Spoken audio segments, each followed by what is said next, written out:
في القرن التاسع الميلادي ظهرت صناعة الكتاب لأول مرة في العالم،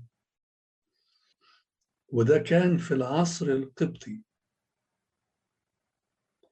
العصر القبطي اللي هو كان قبل دخول العرب إلى البلاد في منتصف القرن السابع الميلادي.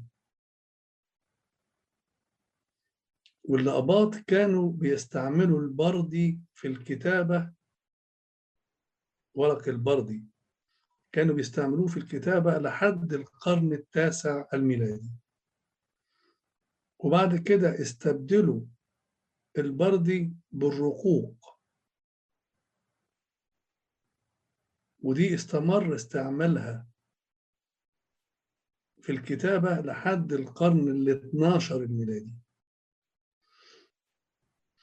عاوزين نفرق بين الماسكريبت وبين الرولز والسكرول والكودكس والبارشمنتس بالم بيستس. الكلمات دي مهمة قوي، هوضح لكم الفرق بينهم لأن هي ديت التاريخ بتاعنا مكتوب عليها. المخطوط اللي هو الماسكريبت دي وثيقة بتدون بخط الإيد، ودي ظهرت في العالم القديم قبل ظهور الطباعة. احنا بنسميها الصك أو بنسميها كتاب اليد. فالكتابة القديمة كانت إما على شقفة فخارية أو حجرية، يجيب شقفة فخار أو حجر ويكتب عليه، دي بداية الكتابة، أو على ورق مصنوع من نبات البردي بعد معالجته. ونبات البرد ده كان بينمو بغزارة على ضفاف نهر النيل، أو على جلود الحيوانات ولا سيما الغزلان برضو بعد ما بيعالجها. احنا بنسميها الرقوق.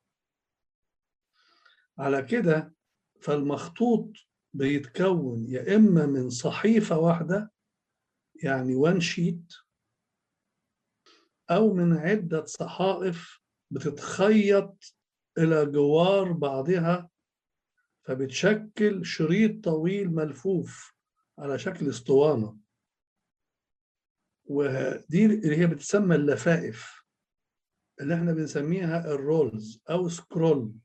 رولز يعني لفايف، سكرول يعني درج. درج بالعربي مش درج، درج يعني سلم، لكن درج يعني سكرول.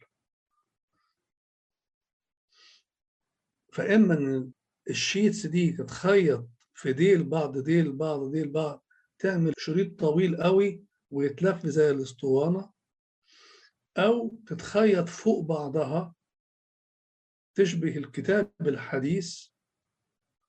وفي الحالتين السكرول والكتاب اللي هو ورق فوق بعضه متخيط ده بيتسمى كودكس، وثيقة. فالكودكس يختلف عن الماسكريبت إن المانسكريبت بتبقى صحيفة ورقة، إنما الكودكس بتبقى مجموعة ورقات مخطوط إما متخيطة في ديل بعض أو فوق بعض.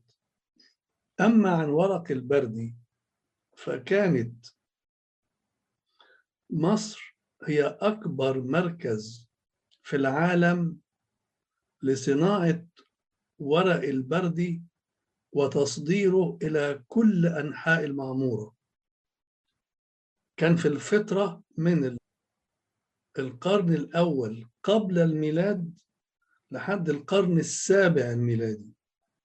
يعني لما تيجي تدور على أوراق البردي هتلاقيها محصورة في المنطقة دي من القرن الأول قبل الميلاد لحد تقريبا دخول العرب البلاد.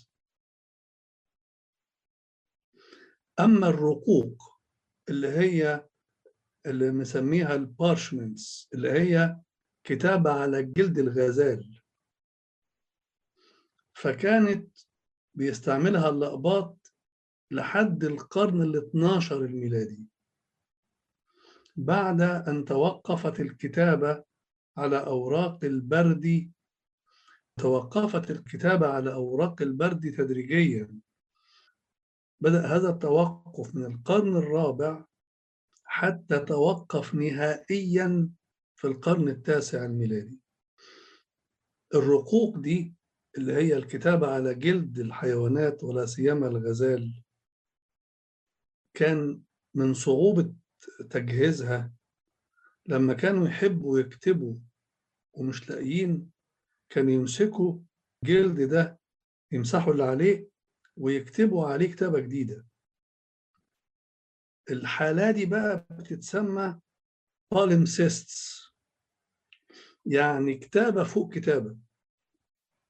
لكن استطاع علماء المخطوطات إن هم يحصروا الحاجات دي ويقدروا يظهروا الكتابة القديمة اللي كانت ممسوحة ومكتوب فوقيها كتابة أخرى، عشان يقدروا يعرفوا تاريخ هم محتاجين يعرفوه. بالمناسبة ديت، لما جه الفاطميين مصر في القرن العاشر الميلادي، الفاطميين دخلوا مصر لما القائد جوهر الصقلي فتح مصر سنة 969 ميلادية. اهتمت الدولة الفاطمية بالحركة العلمية، فجمعت نوادر الكتب والمخطوطات لتضم إلى خزانة الكتب الفاطمية، لتصبح منافساً عملاقاً لمكتبات بغداد وقرطبة. فالخلفاء الفاطميين كانوا بيشجعوا الباحثين والدارسين وطلاب العلم.